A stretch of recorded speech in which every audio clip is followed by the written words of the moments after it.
whose blood was brought in to make atonement in the holy place, shall be carried outside the camp. And they shall burn in the fire their skins, their flesh, and their offal.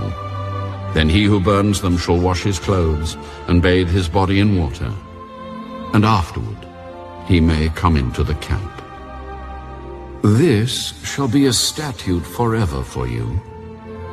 In the 7th month, on the 10th day of the month, you shall afflict your souls and do no work at all, whether a native of your own country or a stranger who dwells among you.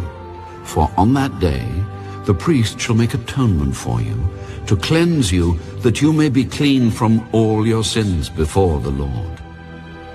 It is a Sabbath of solemn rest for you, and you shall afflict your souls.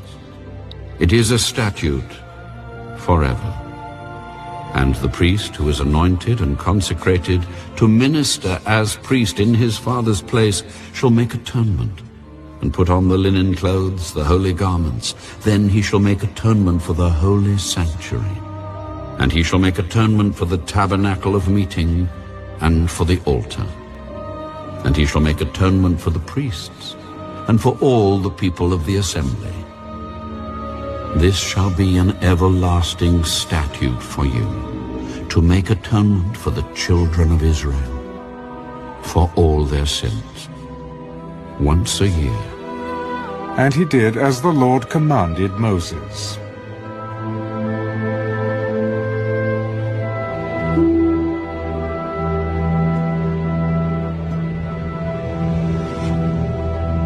Leviticus, chapter 17.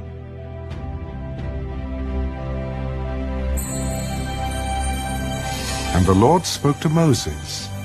Speak to Aaron, to his sons, and to all the children of Israel, and say to them, This is the thing which the Lord has commanded, saying, Whatever man of the house of Israel who kills an ox or lamb or goat in the camp, or who kills it outside the camp, and does not bring it to the door of the tabernacle of meeting, to offer an offering to the Lord before the tabernacle of the Lord, the guilt of bloodshed shall be imputed to that man. He has shed blood, and that man shall be cut off from among his people, to the end that the children of Israel may bring their sacrifices, which they offer in the open field, that they may bring them to the Lord at the door of the tabernacle of meeting, to the priest, and offer them as peace offerings to the Lord.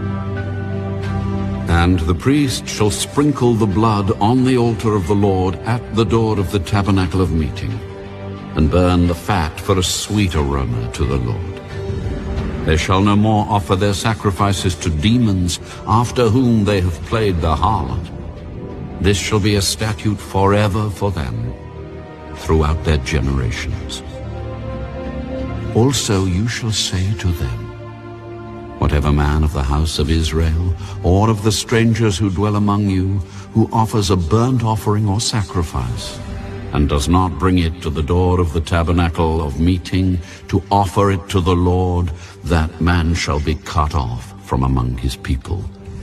And whatever man of the house of Israel, or of the strangers who dwell among you, who eats any blood, I will set my face against that person who eats blood, and will cut him off from among his people. For the life of the flesh is in the blood, and I have given it to you upon the altar to make atonement for your souls. For it is the blood that makes atonement for the soul.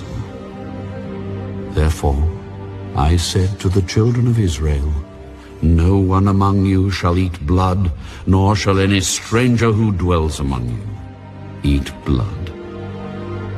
Whatever man of the children of Israel, or of the strangers who dwell among you, who hunts and catches any animal or bird that may be eaten, he shall pour out its blood and cover it with dust. For it is the life of all flesh.